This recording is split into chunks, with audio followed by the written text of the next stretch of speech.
ನಮಸ್ಕಾರ. ವಾರ್ತಾ ಭಾರತೀಯ ವೀಕ್ಷಕರಿಗೆ ಸ್ವಾಗತ. ನಾನು ಧರಣೀಶ್ ಪುಕಿನ್ಕೆರೆ. ಬಿಹಾರ ಚುನಾವಣಾ ಫಲಿತಾಂಶ ಕ್ಷಣಕ್ಕೊಂದು ತಿರುವನ್ನು ಪಡ್ಕೊಳ್ತಾ ಇದೆ. NDA ನಾಗಾಲೋಟದಿಂದ ಸಾಗ್ತಾ ಇದೆ. ಇದರಿಂದಾಗಿ ಕರ್ನಾಟಕದ ರಾಜಕಾರಣದ ಮೇಲೆ ಏನು ಪರಿಣಾಮ ಬೀರ್ಬೋದು ಅನ್ನುವಂಥ ಪ್ರಶ್ನೆ ಕೂಡ ಉದ್ಭವಿಸಿದೆ.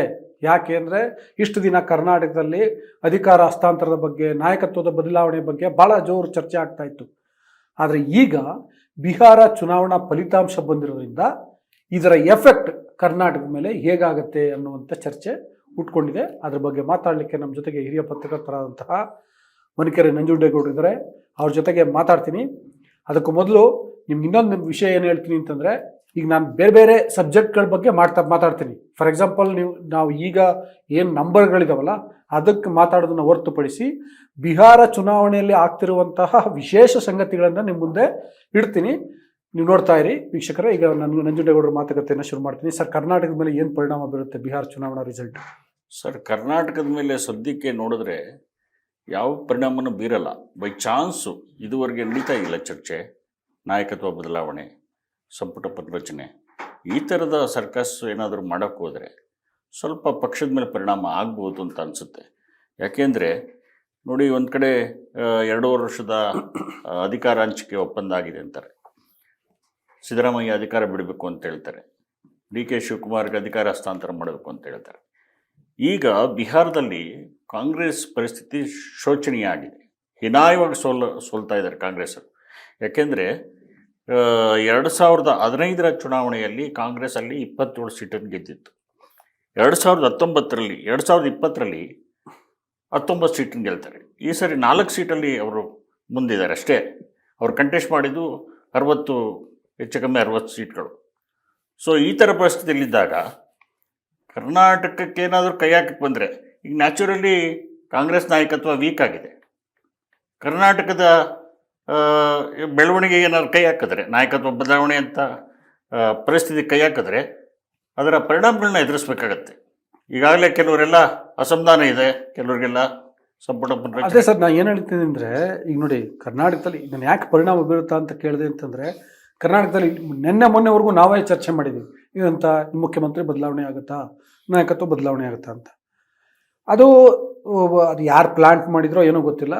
DK ಶಿವಕುಮಾರ್ ನವೆಂಬರ್ 21ಕ್ಕೆ ಅಥವಾ 26ಕ್ಕೆ ಮುಖ್ಯಮಂತ್ರಿ ಆಗೇ ಬಿಡ್ತಾರೆ, ಬೆಳಗಾವಿ ಅಧಿವೇಶನಕ್ಕೆ ಮುಖ್ಯಮಂತ್ರಿ ಆಗೇ ಹೋಗ್ತಾರೆ ಅನ್ನೋ ರೀತಿಯೆಲ್ಲ ಚರ್ಚೆ ಪೊಲಿಟಿಕಲ್ ಕಾರಿಡಾರ್ಗಳಲ್ಲಿ ಆಗ್ತಾಯಿತ್ತು ಮತ್ತು ಮೀಡಿಯಾ ಸರ್ಕಲಲ್ಲಿ ಆಗ್ತಾಯಿತ್ತು. ಬಟ್ ಈಗ ಕಾಂಗ್ರೆಸ್ ಹೈಕಮಾಂಡ್ ನನ್ನ ಪ್ರಕಾರ ಅದು ಸುಧಾರಿಸ್ಕೋಬೇಕೀಗ. ಅದು ಅಂದರೆ ಯೋಚನೆ ಕೂಡ ಮಾಡಲಿಕ್ಕೆ ಸಾಧ್ಯ ಇಲ್ಲ ಅಂತ ಪರಿಸ್ಥಿತಿ ಬಂದಿದೆ. ನೋಡಿ, 27 ಸ್ಥಾನದಿಂದ 19 ಸ್ಥಾನಕ್ಕೆ ಬಂದು ಈಗ 4 ಸ್ಥಾನಕ್ಕೆ ಬಂದಿದೆ ಅಂದರೆ ಪರಿಸ್ಥಿತಿ ಹೇಗಿದೆ ನೋಡಿ. ಒಂದು ರಾಷ್ಟ್ರೀಯ ಪಕ್ಷ, ಯಾವುದೋ ಒಂದು ಸಣ್ಣ ಪುಟ್ಟ ರೀಜನಲ್ ಪಕ್ಷ ಆಗಿದ್ರೆ, ಪ್ರಾದೇಶಿಕ ಪಕ್ಷ ಆಗಿದ್ರೆ ಓಕೆ ಅನ್ಬೋದು. ಈಗ CPI-ML ಕಳೆದ ಚುನಾವಣೆಯಲ್ಲಿ 12 ಸೀಟನ್ನು ಗೆದ್ದಿತ್ತು, ಕಂಟೆಸ್ಟ್ ಮಾಡಿದ 19 ಸೀಟು. ಈಗ ಅವರು ಹಿನ್ನಡೆ ಆಗಿದೆ ಅಂದರೆ ಒಪ್ಕೋಬೋದು. ಯಾಕೆಂದರೆ ಸಣ್ಣ ಒಂದು ಸ್ಮಾಲ್ ಪಾರ್ಟಿ ಅದು. ಅಲ್ಲಿ ಅದು ಬಿಹಾರಕ್ಕಷ್ಟೇ ಸೀಮಿತ ಆಗಿದೆ. CPI-ML ಬೇರೆ ಕಡೆಗೂ ಇದೆ, ಆದರೆ ಅವ್ರು ಹೆಚ್ಚು ಸ್ಥಾನಗಳನ್ನು ಗೆದ್ದಿದ್ದು ಬಿಹಾರದಲ್ಲಿ ಕಳೆದ ಚುನಾವಣೆಯಲ್ಲಿ. ಅವ್ರಿಗೆ ಹಿನ್ನಡೆ ಆಗಿದೆ ಅಂದರೆ ಒಪ್ಕೋಬೋದು. ಆದರೆ ರಾಷ್ಟ್ರೀಯ ಪಕ್ಷ ಒಂದು ಲೋಕಸಭೆಯಲ್ಲಿ ವಿರೋಧ ಪಕ್ಷವಾಗಿ ಕೆಲಸ ಮಾಡ್ತಿರೋಂಥ ಒಂದು ಪಕ್ಷ ಈಗ ಈ ಥರದ ಸೋಲನ್ನು ಅನುಭವಿಸ್ತಾರೆ ಅಂದರೆ ನಿಜವಾಗ್ಲೂ ಇದು ಅದರಿಂದ ಬಹಳ ಹಿನ್ನಡೆ, ಮುಖಭಂಗ ಎಲ್ಲವೂ. ಸೊ ಅದರಿಂದ ಕರ್ನಾಟಕದ ಮೇಲೆ ಏನು ಪರಿಣಾಮ ಬೀರುತ್ತೆ? ಇಲ್ಲ, ಸದ್ಯಕ್ಕೆ ಇವರೇನಾದರೂ ಮುಖ್ಯಮಂತ್ರಿ ಸಿದ್ದರಾಮಯ್ಯನವ್ರನ್ನ ಬದಲಾವಣೆ ಮಾಡೋಕ್ಕೆ ಕೈ ಹಾಕಿದ್ರೆ ಖಂಡಿತವಾಗಿಯೂ ಪಕ್ಷ ಇಬ್ಬಾಗ ಆಗ್ಬೋದು. ಕೆಲವರು BJPಗೂ ಹೋಗ್ಬೋದು, ಕೆಲವರು JDSಗೂ ಹೋಗ್ಬೋದು. ಈ ಥರದ ವಾತಾವರಣ ಇದೆ. ಯಾಕೆಂದರೆ ಕರ್ನಾಟಕದಲ್ಲಿ ಈಗ ಇವ್ರಿಗಿರೋದು 136 ಸ್ಥಾನ ಗೆದ್ದಿದ್ದಾರೆ. ಇಬ್ಬರು ಬಂದಿದ್ದಾರೆ ಅಂತ ಅನಿಸುತ್ತೆ. 138 ಸ್ಥಾನದಲ್ಲಿದ್ದಾರೆ. ಕರ್ನಾಟಕದ ನೀವು ಶಾಸನ ಸಭೆಯ ಇದನ್ನು ತಗೊಂಡ್ರೆ 224 ಸ್ಥಾನ, ಸ್ಟ್ರೆಂತನ್ನು ತಗೊಂಡ್ರೆ 224 ಸ್ಥಾನ, 113 ಸ್ಥಾನ ಬೇಕು. ಈಗ ಎಷ್ಟು 138ರಲ್ಲಿ 113 ಸ್ಥಾನ ಹೋದ್ರೆ ಎಷ್ಟು ಜಾಸ್ತಿ ಇದೆ? ಅಷ್ಟು ಶಾಸಕರು ಮೈಗ್ರೇಟ್ ಆಗ್ಬಿಡ್ಬೋದು, ಪಕ್ಷಾಂತರ ಆಗ್ಬಿಡ್ಬೋದು. ಸೊ ಪಕ್ಷಾಂತರ ಆದರೆ ಪಕ್ಷ ಸರ್ಕಾರ ಕಳ್ಕೊಳ್ಳುತ್ತೆ. ಆ ಥರದ್ದು ಒಂದು ಇದಕ್ಕೆ BJP ಕೈ ಹಾಕ್ಬೋದು. ಈಗ ಅವ್ರಿಗೆ ಭಾಳ ಸ್ಟ್ರಾಂಗ್ ಪೊಸಿಷನ್ಲಿದ್ದಾರೆ BJPಯವರು. ಭಾಳ ಅವರ ಪರಿಸ್ಥಿತಿ ಭಾಳ ಪ್ರಬಲವಾದ ಪರಿಸ್ಥಿತಿಯಲ್ಲಿದ್ದಾರೆ ಅವರು. ಸೊ ಹಂಗಾಗಿ ಅವರು ಈ ಥರದ ನನ್ನ ಪ್ರಕಾರ ನಂಬರು ಅವ್ರಿಗೆ ಏನೋ ಹಂಗೆಲ್ಲ ಮೈಗ್ರೇಟ್ ಆದರೂ ಕೂಡ 2/3 ಬೇಕಲ್ಲ. ಮೈಗ್ರೇಟ್ ಆಗಲಿಕ್ಕೆ 2/3 ಬೇಕು.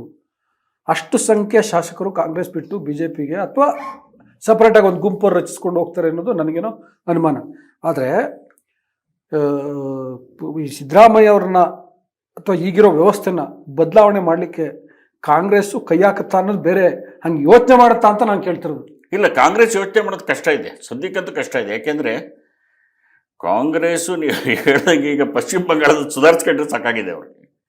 ಹೆಂಗೆ ಅದನ್ನ ರೀಗೈನ್ ಮಾಡೋದಂಗೆ, ಪಕ್ಷವನ್ನ ಮತ್ತೆ ಪುನಶ್ಚೇತನಗೊಳಿಸ್ಬೇಕಲ್ಲ. ಈಗೆಲ್ಲ ಬಿಹಾರದಲ್ಲಿ ಕಾರ್ಯಕರ್ತರೆಲ್ಲ ಡಿಮಾರಲೈಸ್ ಆಗಿರ್ತಾರೆ, ಆತ್ಮಸ್ಥೈರ್ಯ ಕಳ್ಕೊಂಡಿರ್ತಾರೆ, ಅವ್ರನ್ನೆಲ್ಲ ಹುರಿದುಂಬಿಸ್ಬೇಕು. ನೆಕ್ಸ್ಟ್ ಬೇರೆ ಎಲೆಕ್ಷನ್ಗಳಿಗೆ ಅವ್ರನ್ನ ರೆಡಿ ಮಾಡ್ಬೇಕಲ್ಲ. ತಮಿಳ್ನಾಡು ಎಲೆಕ್ಷನ್ ಇದೆ ನೆಕ್ಸ್ಟ್ ತಮಿಳ್ನಾಡು ಇದೆ, ಅಸ್ಸಾಂ ಇದೆ, ವೆಸ್ಟ್ ಬೆಂಗಾಲ್ ಇದೆ, ಕೇರಳ, ಎಲ್ಲ ಕಡೆಗೂ ಕಾರ್ಯಕರ್ತರನ್ನ ತಯಾರು ಮಾಡ್ಬೇಕಲ್ಲ. ಇಂಥ ಪರಿಸ್ಥಿತಿಯಲ್ಲಿ ಕಾಂಗ್ರೆಸ್ ನಿಜವಾಗ್ಲೂ ನಾಯಕತ್ವ ಬದಲಾವಣೆ ಬಗ್ಗೆ ಆಲೋಚನೆ ಮಾಡುತ್ತಾ ಅಂತೇಳಿ ನನಗಂತೂ ಅನುಮಾನ. ನನಗನ್ಸೋದು ರಾಹುಲ್ ಗಾಂಧಿ ಆ ಥರದಲ್ಲಿ ಯೋಚನೆ ಮಾಡಲ್ಲ. ಯಾಕೆಂದರೆ ಈಗ ರಾಹುಲ್ ಗಾಂಧಿ OBC ರಾಜಕಾರಣದ ಬಗ್ಗೆ ಮಾತಾಡ್ತಿದ್ರು. ಈಗ ಬಿಹಾರದ ಸೋಲ್ ನೋಡಿದ್ಮೇಲೆ ಅದೇನಾದರೂ ಸ್ಟ್ರಾಟಜಿ ಚೇಂಜ್ ಮಾಡ್ತಾರೆ ಅಂತ ನೋಡಬೇಕು. ಯಾಕೆಂದರೆ OBC ಇವ್ರ ಕೈ ಹಿಡ್ದಿಲ್ಲ, ಯಾರು RJDನ OBCನ ಸಾರಿ ಇಂಡಿಯಾ ಮೈತ್ರಿಕೂಟನ ಅಥವಾ ಕಾಂಗ್ರೆಸ್ನ ಯಾರನ್ನೂ ಕೈ ಹಿಡ್ದಿಲ್ಲ. ಸೊ ಹಂಗಾಗಿ ಮುಸ್ಲಿಮರು ಓಟ್ಗಳು ಕೂಡ ಡಿವೈಡ್ ಆಗಿದೆ. ಹಂಗಾಗಿ ಈ ಎಕ್ಸ್ಟ್ರೀಮ್ಲಿ ಬ್ಯಾಕ್ವರ್ಡ್ ಕ್ಲಾಸಸ್ಸು, ಮಹಿಳೆಯರು, ಪಸ್ಮಂದ ಮುಸ್ಲಿಮರು ಎಲ್ಲರೂ ಕೂಡ, ಈವನ್ ಯಾದವರನ್ನ ಹೊರತುಪಡಿಸಿದಂಥ ಹಿಂದುಳಿದ ವರ್ಗ ಕೂಡ NDA ಬ್ಲಾಕ್ಗೆ ಒಂದೇ ಒಂದು ನಿಮಿಷ. ಸೊ ಈ ಪತ್ರಕರ್ತರಿಗೆ ಈ ಥರ ಸುಮ್ಮನೆ ಸಮ್ಟೈಮ್ಸ್ ಬೇರೆ ಬೇರೆ ಏನೇನೋ ಆಲೋಚನೆಗಳು ಉಟ್ಬಿಡ್ತವೆ. ನನಗೂ ನೀವು ಹಿಂಗೆಲ್ಲ ಮಾತಾಡ್ತಿರೋದ್ರಿಂದ ಹಂಗೆ ಅನ್ನಿಸ್ಬಿಡ್ತವೆ. ಇಷ್ಟು ದಿನ ಏನಿತ್ತು, ಸಿದ್ದರಾಮಯ್ಯ ಅವರಿಂದ ಅಧಿಕಾರ ಹಸ್ತಾಂತರ ಆದರೆ DK ಶಿವಕುಮಾರ್ ಅವ್ರಿಗೆ, ಅವರು ನ್ಯಾಚುರಲ್ ಕ್ಲೇಮ್ ಅವ್ರಿಗೆ ಅನ್ನೋ ರೀತಿ ಆಗ್ತಾಯಿತ್ತು. ಈಗ ನೀವು ಹೇಳಿದ್ರಲ್ಲ, ರಾಹುಲ್ ಗಾಂಧಿ ಕೂಡ ನಾವು OBC ಅಂತ ಅಂದ್ಕೊಂಡ್ರೆ ವರ್ಕೌಟ್ ಆಗಲ್ಲ, EBC ಅಂತ ಅಂದ್ಕೊಳ್ಳೋಣ ಅಂತೇನಾದ್ರು ಅಂದ್ಕೊಂಡು ಕರ್ನಾಟಕದಲ್ಲಿ ಸಿದ್ದರಾಮಯ್ಯ ಅವರು ಬೇಡ, DK ಶಿವಕುಮಾರ್ ಅವರು ಬೇಡ ಅಂತ ಬೇರೊಬ್ಬ ಹಂಗನ್ಬಿಟ್ಟು ಯಾಕಂದರೆ ಈ ಹಿಂದನೂ ಬಿಟ್ಕೊಡ್ಲಿಕ್ಕೂ ಆಗಲ್ಲಲ್ಲ. ಸೊ EBC ಅಗೇನ್ ದಲಿಸ್ ಅಂಡ್ ಅಲ್ಪಸಂಖ್ಯಾತರು ಇವ್ರನ್ನೆಲ್ಲರನ್ನು ಇಟ್ಕೊಂಡು ಮಾಡೋಣ ಅಂತೇಳಿ ಆ ಥರದ ಯೋಚನೆ ಮಾಡುವ ಸಾಧ್ಯತೆ ಇದೆಯಾ? ಆ ಎಕ್ಸ್ಪೆರಿಮೆಂಟ್ ಮಾಡುವ ಸಾಧ್ಯತೆ ಇದೆಯಾ? ಸದ್ಯಕ್ಕಂತೂ ನನಗಂತೂ ಕಷ್ಟ ಅಂತ ಅನ್ಸುತ್ತೆ. ಇದೊಂದು ಅವ್ರು ಏನಂತೀರ, ಅದನ್ನ ಒಂದು ರಿಲ್ಯಾಕ್ಸ್ ಮಾಡೋದಕ್ಕೆ ಒಂದು ಟೈಮ್ ಬೇಕಲ್ಲ ಅವ್ರಿಗೆ. ಇದು ಸುಧಾರಿಸ್ಕೊಳ್ಳೋದಕ್ಕೆ ಚೇತರಿಸ್ಕೊಳ್ಳೋದಕ್ಕೆ ಟೈಮ್ ಬೇಕಲ್ಲ. ಒಂದು 6 ತಿಂಗಳು ಹಿಡಿಬೋದು. ಈ ಹೊಡ್ತಾ ಭಾರಿ ಹೊಡ್ತಾ ಇದು, ಸಣ್ಣ ಹೊಡ್ತಾ ಅಲ್ಲ, ಇದು ಸಿಕ್ಕಾಬಿಟ್ಟೆ ಹೊಡ್ತಾ. ಈ ಹೊಡೆತದಿಂದ ಹೊರಗಡೆ ಬರ್ಬೇಕಲ್ಲ, ಇದನ್ನು ಮರೆತು ಹೊರಗಡೆ ಬರಬೇಕು ಅಂದರೆ ಕನಿಷ್ಠ ಪಕ್ಷ ಮೇ ಜೂನ್ ತಗೋಬೋದು. ಮೇ ಜೂನ್ವರೆಗೂ ಹೋದರೆ ಅಷ್ಟೊತ್ತಿಗೆ ಬಜೆಟ್ ಆಗಿರುತ್ತೆ, ಕರ್ನಾಟಕದ ಬಜೆಟ್ ಆದಮೇಲೆ ಯಾವ ಥರ ಯೋಚನೆ ಮಾಡ್ತಾರೆ ನೋಡ್ಬೇಕಾಗತ್ತೆ. ರಾಹುಲ್ ಗಾಂಧಿ ಅವರು ಹೈಕಮಾಂಡು ಏನು ಯೋಚನೆ ಮಾಡುತ್ತೆ. ಅವಾಗ ಮತ್ತೆ ತಮಿಳ್ನಾಡು ಚುನಾವಣೆ ಬಂದಿರುತ್ತೆ, ಅಸ್ಸಾಂ ಚುನಾವಣೆ ಬಂದಿರುತ್ತೆ, ಈ ಥರ ಸಮಸ್ಯೆ ಇರುತ್ತೆ. ಹೌದು. ಈ ಸದ್ಯಕ್ಕಂತೂ ನನಗೆ ಈ ಕರ್ನಾಟಕ ರಾಜಕಾರಣ ಸದ್ಯಕ್ಕೆ ಸಿದ್ದರಾಮಯ್ಯ ಬೀಸದೋಣೆಯಿಂದ ತಪ್ಪಿಸ್ಕೊಂಡಿದ್ದಾರೆ ಸರ್. ಅವ್ರನ್ನ ಅಷ್ಟು ಸುಲಭವಾಗಿ ಚೇಂಜ್ ಮಾಡೋಕ್ಕಾಗಲ್ಲ. ಚೇಂಜ್ ಮಾಡಕ್ ಹೋದ್ರೆ ಅದರ ಪರಿಣಾಮಗಳನ್ನ ಇವ್ರು ಎದುರಿಸಬೇಕಾಗುತ್ತೆ. ಬಹುಶಃ ಬಿಹಾರದಲ್ಲಿ ಕಾಂಗ್ರೆಸ್ ಹೀನಾಯವಾಗಿ ಸೋತಿರೋದ್ರಿಂದ, ರಾಹುಲ್ ಗಾಂಧಿ ಮತ್ತು ಅಲ್ಲಿ RJD ಹೀನಾಯವಾಗಿ ಸೋತಿರೋದ್ರಿಂದ ತೇಜಸ್ವಿ ಯಾದವ್ರಿಗಿಂತ ಜಾಸ್ತಿ ಕರ್ನಾಟಕದ DK ಶಿವಕುಮಾರ್ ಅವ್ರಿಗೆ ನೋವಾಗಿರ್ಬೋದು, ಬೇಸರ ಆಗಿರ್ಬೋದು ಅಂತ ಅನಿಸುತ್ತೆ. ನಿಮ್ಗೆ ಅನಿಸುತ್ತೆ ಸರ್? ಅಲ್ಲ, ಇರ್ಬೋದು. ನೋಡಿ, ಒಂದು ರಿಸಲ್ಟು ಯಾವುದೇ ಒಂದು ಪ್ರಜಾಪ್ರಭುತ್ವದಲ್ಲಿ ಒಂದು ಆಡಳಿತ ಪಕ್ಷಕ್ಕೆ ಸರಿಸಮಾನಾದಂಥ ಒಂದು ವಿರೋಧ ಪಕ್ಷ ಇರಬೇಕು. ನಾನು ಬಯಸೋದು ಅದೇ, ಧರಣೇಶ್ ಬಯಸೋದು ಅದನ್ನೇ.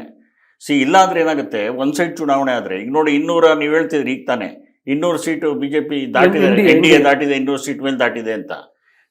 ಅವ್ರು 200 ಸೀಟ್ ದಾಟಿ ಇವ್ರು 30-40 ಸೀಟ್ ಬಂದರೆ ಏನಿರುತ್ತೆ, ಒಂದು ಸೈಡ್ ಆಗುತ್ತೆ, ಸರ್ವಾಧಿಕಾರಕ್ಕೆ ಕಾರಣ ಆಗುತ್ತೆ. ಆಮೇಲೆ ಅದರ ಪರಿಣಾಮ ಜನರ ಮೇಲಾಗುತ್ತೆ, ಬಿಹಾರ ರಾಜ್ಯದ ಮೇಲಾಗುತ್ತೆ, ಬಿಹಾರ ಜನರ ಮೇಲಾಗುತ್ತೆ. ಅದು ಒಳ್ಳೇದಲ್ಲ, ಪ್ರಜಾಪ್ರಭುತ್ವದ ಯಶಸ್ಸಿಗೆ ಬೆಳವಣಿಗೆಗಳು ಒಳ್ಳೇದಲ್ಲ. ಇನ್ ಕೇಸ್ ಇನ್ನೂ ಫುಲ್ ರಿಸಲ್ಟ್ ಬಂದಿಲ್ಲ, 25 ಸೀಟ್ಗಿನ್ನ ಏನಾದ್ರು RJD ಕಮ್ಮಿ ಬಂದ್ಬಿಟ್ರೆ ಅಲ್ಲಿ ಪ್ರಿನ್ಸಿಪಲ್ ಅಪೋಸಿಷನ್ ಪಾರ್ಟಿನೇ ಇಲ್ವಲ್ಲ. 10% ಇರಬೇಕು ಅನ್ಸುತ್ತೆ. 10% ಆಫ್ ದಿ ಟೋಟಲ್ ಸ್ಟ್ರೆಂತ್ ಇದ್ರೆ ಅವ್ರಿಗೆ ಇದಾಗುತ್ತೆ. ಈಗ ನೋಡಿ, ಲಾಸ್ಟ್ ಲೋಕಸಭೆನಲ್ಲಿ ನಾವು 2 ಲೋಕಸಭೆನಲ್ಲಿ ನಾವು ಅದನ್ನೇ ನೋಡೋದು. ಕಾಂಗ್ರೆಸ್ ಹೆಚ್ಚು ಸ್ಥಾನಗಳನ್ನ ತಗೊಂಡ್ರು ಕೂಡ ರಾಹುಲ್ ಗಾಂಧಿಗೆ ಮಾನ್ಯತೆ ಸಿಗಲಿಲ್ಲ ವಿರೋಧ ಪಕ್ಷ ನಾಯಕರಾಗಿ. ಆ ಥರದ ಪರಿಸ್ಥಿತಿ ಅಲ್ಲಿ ಬರ್ಬೋದು. ನನ್ಗನ್ಸುತ್ತೆ ಇವರು ನಿತೀಶ್ ಕುಮಾರ್ BJP ಥರ ನಡ್ಕೊಳ್ಳಾರು ಅಂತ ಅನ್ಸುತ್ತೆ. ಬಹುಶಃ ಅವ್ರಿಗೆ ಇದು ಕೊಡ್ಬೋದು, ಏನು ವಿರೋಧ ಪಕ್ಷ ಸ್ಥಾನಮಾನ ಕೊಡ್ಬೋದು. ಯಾಕೆಂದ್ರೆ ಅದು ಸರ್ಕಾರದ ಕೈಲಿರುತ್ತೆ, ಆದ್ರೆ ಮುಖ್ಯಮಂತ್ರಿ ಕೈಲಿರುತ್ತೆ, ಕೊಡ್ಬೋದು.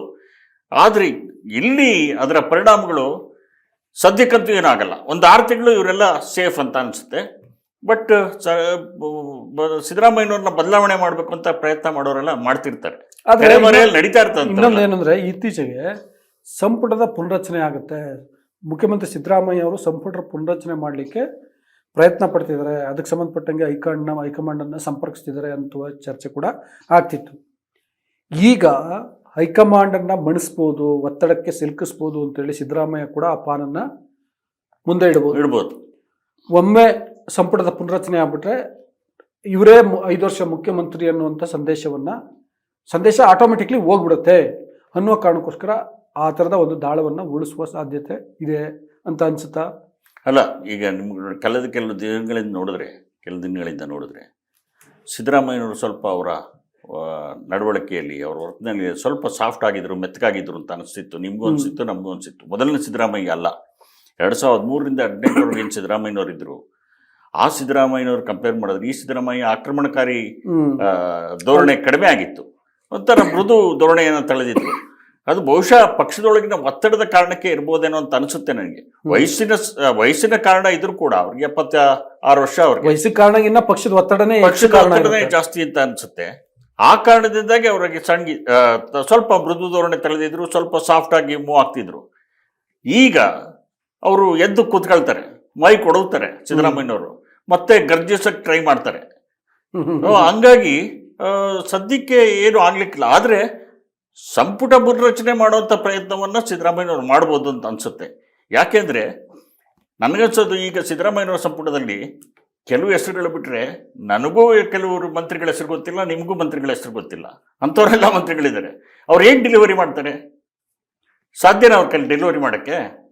ಅಂಥವ್ರನ್ನೆಲ್ಲ ಚೇಂಜ್ ಮಾಡಬೇಕು, ಡೈನಮಿಕ್ ಇವ್ರನ್ನ ಯೂತ್ಸ್ ತರಬೇಕು, ಪಕ್ಷ ಕಟ್ಟಬೇಕು. ಈಗ ನೆಕ್ಸ್ಟು 2028ಕ್ಕೆ ಇವರು ಪಕ್ಷನ ಅಣಿ ಮಾಡಬೇಕಲ್ಲ ಚುನಾವಣೆಗೆ. ಅದು ಕರ್ನಾಟಕದಲ್ಲಿ ಬಿಜೆಪಿ ಮತ್ತು JDS ಮೈತ್ರಿ ಆಗಿದೆ. ಅದು ಒಂಥರ ಡೆಡ್ಲಿ ಕಾಂಬಿನೇಷನ್.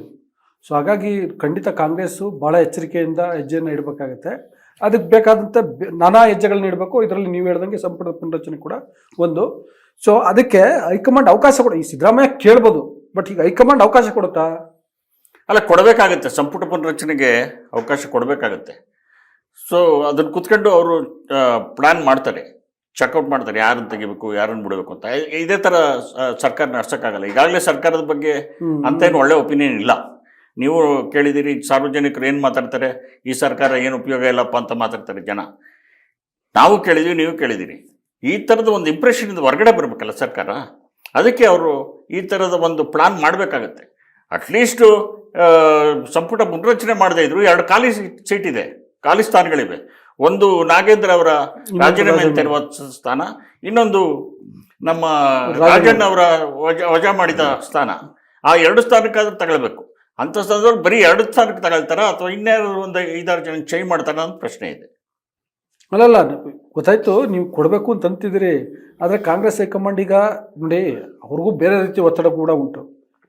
ಸಿದ್ದರಾಮಯ್ಯ ಅವ್ರನ್ನ ಹೋಲಿಸ್ಕೋಬೇಕು, ಸಿದ್ದರಾಮಯ್ಯ ಅವ್ರನ್ನ ಗುಡ್ ಬುಕ್ಸಲ್ಲಿ ಇಟ್ಕೊಳ್ಬೇಕು, ಅವ್ರಿಗೆ ಡಿಸ್ಟರ್ಬ್ ಮಾಡಬಾರ್ದು, ಮತ್ತು ಸರ್ಕಾರಕ್ಕೆ ಹೊಸತನ ಕೊಡಬೇಕು ಅನ್ನೋದೆಲ್ಲದರ ಜೊತೆಗೆ DK ಶಿವಕುಮಾರ್ನು ಕಾನ್ಫಿಡೆನ್ಸಿಗೆ ತಗೋಬೇಕು ಅನ್ನೋದು ಇದ್ದೇ ಇರುತ್ತಲ್ಲ.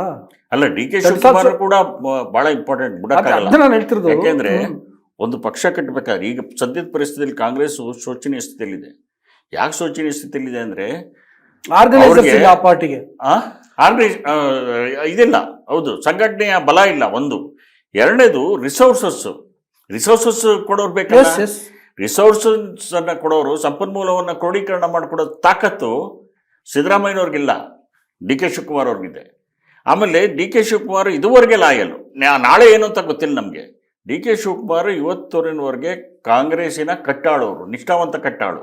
ಅವ್ರು ಸೋನಿಯಾ ಗಾಂಧಿ ಹೇಳ್ದಂಗೆ ಕೇಳ್ತಾರೆ, ಅವ್ರನ್ನ ವಿರೋಧಿಸಲ್ಲ ಹಾಗಾಗಿ ಅವರು ಇಂಪಾರ್ಟೆಂಟು, ಇವರು ಇಂಪಾರ್ಟೆಂಟು. ಅವ್ರನ್ನ KPCC ಅಧ್ಯಕ್ಷರಾಗಿ ಮುಂದುವರಿಸ್ತಾರಾ ಅಥವಾ ಜವಾಬ್ದಾರಿಯಿಂದ ಬಿಡುಗಡೆ ಮಾಡ್ತಾರಾ ಅನ್ನೋದು ಈಗ ಸದ್ಯಕ್ಕಂತೂ ಆ ಪ್ರಶ್ನೆಗಳು ಉದ್ಭವಿಸ್ತಿಲ್ಲ. ಸ್ವಲ್ಪ ದಿವಸ ಅಂತೂ ಅವ್ರು ಸುಧಾರಿಸ್ಕೊಳ್ಳೋಕ್ಕೆ ನೀವು ಹೇಳ್ದಂಗೆ ಒಂದು ಸ್ವಲ್ಪ ಟೈಮ್ ತಗೊಳ್ತಾರೆ. ಆಯ್ತಾ? ಇನ್ನೊಂದು ಲಾಸ್ಟ್ ಕ್ವಶನ್ ಇದೆ, ಏನಂತಂದ್ರೆ ಕರ್ನಾಟಕದ ಮೇಲೆ ಪರಿಣಾಮ ಬೀರೋದು. ಈಗ ಸಿದ್ದರಾಮಯ್ಯ ಕಡೆಯವರು ಅವ್ರು ಇನ್ನೂ ಒಂದು ದಾಳ ಉರುಳಿಸ್ಬೋದು ಅಂತ ಅನಿಸುತ್ತೆ ನನಗೆ. ಏನಪ್ಪ ಅಂದರೆ, ಇಷ್ಟು ದಿನ ನೀವು ಅವಕಾಶ ಮಾಡಿಕೊಟ್ಟಿದ್ದೀರಿ DK ಶಿವಕುಮಾರ್ ಅವ್ರಿಗೆ, ಇಟ್ಸ್ ಓಕೆ, ಏಕೆಂದರೆ ಸರ್ಕಾರ ಬರೋದ್ರಲ್ಲಿ ಅವ್ರ ಪಾತ್ರನೂ ಇದೆ. ಆದರೆ ಈಗ 1 ಮ್ಯಾನ್ 1 ಪೋಸ್ಟ್ ಅನ್ನುವಂತಹ ನಿಲುವಿಗೆ ಬದ್ಧರಾಗಿ DK ಶಿವಕುಮಾರ್ ಅವ್ರಿಗೆ ಪಕ್ಷದ ಜವಾಬ್ದಾರಿಯಿಂದ ಬಿಡುಗಡೆಗೊಳಿಸಿ, ಅಥವಾ ಪಕ್ಷನೇ ಪೂರ್ತಿ ಪ್ರಮಾಣದಲ್ಲಿ ಅವ್ರು ನೋಡ್ಕೊಳ್ಳಿ, ಸರ್ಕಾರದಿಂದ ಅವ್ರನ್ನ ಬೇರ್ಪಡಿಸಿ ಅಂತ ಒತ್ತಡ ಇರುವ ಸಾಧ್ಯತೆ ಇರುತ್ತೆ. ಅದಕ್ಕೆ ಈಗಾಗಲೇ ಬೇರೆ ಬೇರೆ ರೀತಿಯ ಪ್ರಯತ್ನಗಳು ನಡೀತಿದ್ದಾವೆ. ಒಟ್ಟಿನಲ್ಲಿ ಅವರ KPCC ಅಧ್ಯಕ್ಷ ಗಾದಿಯನ್ನು ತೆಗೆದುಕೊಳ್ಬೇಕು ಅನ್ನೋದು ರಾಜಕಾರಣದಲ್ಲಿ ಈ ಥರದ ಪೈಪೋಟಿ ಇದ್ದೇ ಇರುತ್ತಲ್ಲ, ಪೈಪೋಟಿ, ಸ್ಪರ್ಧೆ ಅಥವಾ ಹೊಟ್ಟೆ ಕಿಚ್ಚು ಎಲ್ಲವೂ ಇದ್ದೇ ಇರುತ್ತೆ. ಸೊ ಆ ಥರದ ಬೆಳವಣಿಗೆ ಕೂಡ ಏನಾದರೂ ಆಗ್ಬೋದಾ ಈಗ? ಇಲ್ಲ, ನನಗನ್ಸುತ್ತೆ ನೀವು ಸಿದ್ದರಾಮಯ್ಯನವ್ರನ್ನ ಮತ್ತು DK ಶಿವಕುಮಾರ್ನ ನೋಡಿದ್ರೆ, ಅವರಿಬ್ಬರ ನಡೆಗಳನ್ನ ನೋಡಿದ್ರೆ, ಗಮನಿಸಿದ್ರೆ ಇಬ್ಬರು ಕೂಡ ತಂತಿ ಮೇಲೆ ನಡೀತಾ ಇದ್ದಾರೆ. ಇಬ್ಬರೂ ಕೂಡ ಸೇಫ್ ಅಂತ ಏನು ಪರಿಸ್ಥಿತಿ ಇಲ್ಲ. ಯಾವ ಕ್ಷಣದಲ್ಲಿ ಇದುವರೆಗೆ ಯಾವ ಕ್ಷಣದಲ್ಲಿ ಏನು ಬೇಕಾದ್ರೂ ಆಗ್ಬೋದು ಅಂತಿತ್ತು. ಇವಾಗ ಅವ್ರ ನೆರವಿಗೆ ಇದು ಬಂತು, ಬಿಹಾರ್ ಎಲೆಕ್ಷನ್ಸ್ ಬಂತು ನೋಡಿ. ಸಿದ್ದರಾಮಯ್ಯನವರು ಕೂಡ KPCC ಅಧ್ಯಕ್ಷ ಸ್ಥಾನದಿಂದ ಶಿವಕುಮಾರ್ ತೆಗಿಬೇಕು ಅಂತ ಅಷ್ಟು ಸುಲಭವಾಗಿ ಬೇಡಿಕೆ ಇಡೋಕ್ಕಾಗಲ್ಲ. ಯಾಕೆಂದ್ರೆ ಶಿವಕುಮಾರ್ ಅವರ ಇದಿದೆಯಲ್ಲ ಸಂಬಂಧ, BJP ನಾಯಕರುಗಳ ಜೊತೆ ಸಂಬಂಧ ಇದೆಯಲ್ಲ ಶಿವಕುಮಾರ್ದು, ಅದು ಡೀಪ್ ರೂಟೆಡ್ ಸಂಬಂಧ. ಯಾರು ಏನು ಹೇಳ್ಬೋದು. ಅವರ ಅಮಿತ್ ಶಾ ಜೊತೆಗೆ ಒಳ್ಳೆ ಸಂಬಂಧ ಇಟ್ಕೊಂಡಿದ್ದಾರೆ. ಆಮೇಲೆ ಮೋದಿಯವ್ರ ಜೊತೆಗೆ ಸಂಬಂಧ ಇದೆ ಅವ್ರದ್ದು. BJP ಬೇರೆ ಬೇರೆ ನಾಯಕರುಗಳ ಜೊತೆ ಸಂಬಂಧ ಇದೆ. ಅದಲ್ಲದೆ ಈ ಉದ್ಯಮ ಕ್ಷೇತ್ರದ ಲಾಭಿ ಇದೆ, ಲಾಭಿ ಇದೆ ಅವ್ರ ಪರವಾಗಿ.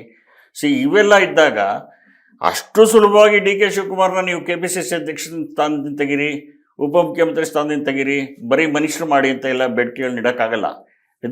It is highly impossible. ಆ ಥರದ ಬೇಡಿಕೆಗಳನ್ನ ಇಡೋದಕ್ಕೆ highly impossible. At the same time Shivakumar ಕೂಡ ಸಿದ್ದರಾಮಯ್ಯನವ್ರ ವಿಚಾರದಲ್ಲಿ ಭಾಳ ಎಚ್ಚರಿಕೆ ನೀಡಬೇಕು. ಯಾಕೆಂದರೆ ಹಿಂದೆ 2008ರಲ್ಲಿ ಏನಾಯಿತು, 2018ರಲ್ಲಿ ಏನಾಯಿತು ಅಂತ ನಮ್ಮ ಕಣ್ಮುಂದೆ ಎಲ್ಲ ಉದಾಹರಣೆಗಳಿವೆ. ಸಿದ್ದರಾಮಯ್ಯನವರು ಏನು ಮಾಡಿದ್ರು, ಹೆಂಗೆ ನಡ್ಕೊಂಡ್ರು ಅಂತ ಎಲ್ಲ ಉದಾಹರಣೆಗಳಿವೆ. ಹಂಗಾಗಿ ಇಬ್ಬರು ಕೂಡ ಎಚ್ಚರಿಕೆ ಹೆಜ್ಜೆಗಳನ್ನ ಇಡ್ತಾರೆ. ಅಷ್ಟು ಸುಲಭವಾಗಿ ಕರ್ನಾಟಕದ ರಾಜಕೀಯ ಚಿತ್ರಣವನ್ನು ಬದಲಾಯಿಸೋಕ್ಕಾಗಲ್ಲ. ಓಕೆ, ಫೈನಲಿ ಆ್ಯಕ್ಚುಲಿ ಎಲ್ಲರೂ ಬರೇ ಸಿದ್ದರಾಮಯ್ಯ ನಾಯಕತ್ವ ಬದಲಾವಣೆ, ಅಧಿಕಾರ ಹಸ್ತಾಂತರ, DK ಶಿವಕುಮಾರ್ ಇಷ್ಟೇ ಆ್ಯಂಗಲಿಂದ ನೋಡ್ತಿದ್ದಾರೆ. ಬಟ್ ಇದಕ್ಕೆ ಇನ್ನೊಂದು ಆಸ್ಪೆಕ್ಟ್ ಇದೆ. ಏನಂತಂದರೆ ಬರೀ ಕಾಂಗ್ರೆಸ್ನಲ್ಲಿ ಮಾತ್ರ ಅಲ್ಲ, BJPನಲ್ಲೂ ಕೂಡ ಬಿಹಾರ ಚುನಾವಣಾ ಫಲಿತಾಂಶಕ್ಕೆ ಕಾಯ್ತಾ ಇದ್ರು ನಾಯಕರುಗಳು. ಯಾಕಪ್ಪ ಅಂದರೆ ಅಲ್ಲೂ ಈ ಲೀಡರ್ಶಿಪ್ ಇಶ್ಯೂ ಸಾರ್ಟ್ಔಟ್ ಆಗಿಲ್ಲ ಇಲ್ಲಿವರೆಗೆ. ವಿಜೇಂದ್ರನ BJP ನಾಯಕರು ರಾಜ್ಯಾಧ್ಯಕ್ಷ ಅಥವಾ ನನ್ನ ನಾಯಕ ಅಂತ ಒಪ್ಕೊಂಡಿಲ್ಲ. ಅವ್ರನ್ನ ಬದಲಾವಣೆ ಮಾಡಿ ಅನ್ನುವಂಥ ಒತ್ತಡ ಭಾಳ ದೊಡ್ಡ ಮಟ್ಟದಲ್ಲಿ ಇದೆ. ಬಹುಶಃ ಬಿಹಾರ ಚುನಾವಣೆ ಆದಮೇಲೆ ಅದಕ್ಕೊಂದು ತಾರ್ಕಿಕ ಅಂತ್ಯ ಕಾಣ್ಬೋದು ಅನ್ನುವಂಥ ಲೆಕ್ಕಾಚಾರಗಳು ಇದ್ದು, ಆ ಸಾಧ್ಯತೆಗಳಿದೆಯಾ? ಅದನ್ನು ಹೇಳೋಕ್ಕಾಗಲ್ಲ. ಯಾಕೆಂದರೆ ಈಗ ಬಿಹಾರ್ ಚುನಾವಣೆಯಿಂದಾಗಿ BJP ಲೀಡರ್ಶಿಪ್ ಇನ್ನಷ್ಟು ಗಟ್ಟಿಯಾಗಿದೆ. ಮೋದಿ ಅಮಿತ್ ಶಾ ಈಗ ಬೇಕಾದ್ರೆ ಬೋಲ್ಡ್ ಡಿಸಿಷನ್ ತಗೋಬೇಕು. ಮೋದಿ ಅಮಿತ್ ಶಾ ಜೋಡಿ ಅವ್ರನ್ನ ಇದುವರೆಗೂ ಪ್ರಶ್ನೆ ಮಾಡೋಕ್ಕಾಗ್ತಿರಲಿಲ್ಲ, ಇನ್ನು ಮುಂದೆ ಇನ್ನೂ ಪ್ರಶ್ನೆ ಮಾಡೋಕ್ಕಾಗಲ್ಲ. ಅವ್ರನ್ನ ಭಾಳ ಪ್ರಬಲವಾಗಿ ಬೆಳೆದ್ಬಿಟ್ಟಿದ್ದಾರೆ. ಈಗ ಅವ್ರನ್ನ ಪ್ರಶ್ನೆ ಮಾಡಿದವರು ಉಳ್ಗಾಲ ಇಲ್ಲ, ಆ ಥರದ ಪರಿಸ್ಥಿತಿಯಲ್ಲಿದ್ದಾರೆ. ಈಗ ಏನಾಗಿದೆ, ರಾಜ್ಯ BJP ಒಳಗೆ ವಿಜೇಂದ್ರನ ವಿರೋಧಿಗಳು ಜಾಸ್ತಿ ಇದ್ದಾರೆ. ಕೆಲವರು ತೆರೆ ಮೇಲೆ ಕಾಣಿಸ್ತಾರೆ, ಕೆಲವರು ತೆರೆ ಹಿಂದೆ ಕಾಣಿಸ್ತಾರೆ. ಕೆಲವರು ಡೈರೆಕ್ಟರ್ಗಳಾಗಿದ್ದಾರೆ, ಕೆಲವರು ಆ್ಯಕ್ಟರ್ಗಳಾಗಿದ್ದಾರೆ. ಈ ಕಾರಣಕ್ಕೆ ನಿಮಗೆ ವಿಜೇಂದ್ರ ಅವ್ರನ್ನ ಬದಲಾವಣೆ ಮಾಡಬೇಕು ಅಂತ ಒಂದು ಪ್ರಬಲವಾದ ಲಾಬಿ. ಆ ಲಾಬಿ ಯಾವುದು, ತೆರೆ ಹಿಂದೆ ಕೆಲಸ ಮಾಡ್ತಿರೋ ಲಾಬಿ ಯಾವುದು ಅಂತ ನಿಮಗೂ ಗೊತ್ತು, ನನಗೂ ಗೊತ್ತು. ಅವರು ಅಲ್ಲಿ ಸೆಂಟ್ರಲ್ ಎಷ್ಟು ಇನ್ಫ್ಲೂಯೆನ್ಷಿಯಲ್, ಎಷ್ಟು ಪ್ರಭಾವಶಾಲಿ ಅಂತ ಎಲ್ರಿಗೂ ಗೊತ್ತಿದೆ.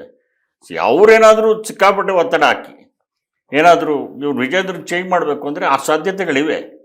ಆದರೆ ಯಡಿಯೂರಪ್ಪನವ್ರ ನಡೆ ಏನಾಗುತ್ತೆ, ಈಗ ಯಡಿಯೂರಪ್ಪನವ್ರು ಬೇರೆ ಕೇಸಲ್ಲಿ ಯಾವುದ್ರಲ್ಲೂ ಸಿಕ್ಕಾಕೊಂಡಿದ್ದಾರೆ. ಈಗ ಪಾಪ ಅವ್ರಿಗೆ ಸಂಕಷ್ಟ ಎದುರಾಗಿದೆ. ಈಗ ಅವ್ರೇನು ಮಾಡ್ತಾರೆ, ಅವ್ರ ನಡುವೆ ಏನಾಗಿರುತ್ತೆ ಅನ್ನೋದ್ರ ಮೇಲೆ ಇವೆಲ್ಲವೂ ಲೆಕ್ಕಾಚಾರಗಳು ತೀರ್ಮಾನ ಆಗುತ್ತೆ.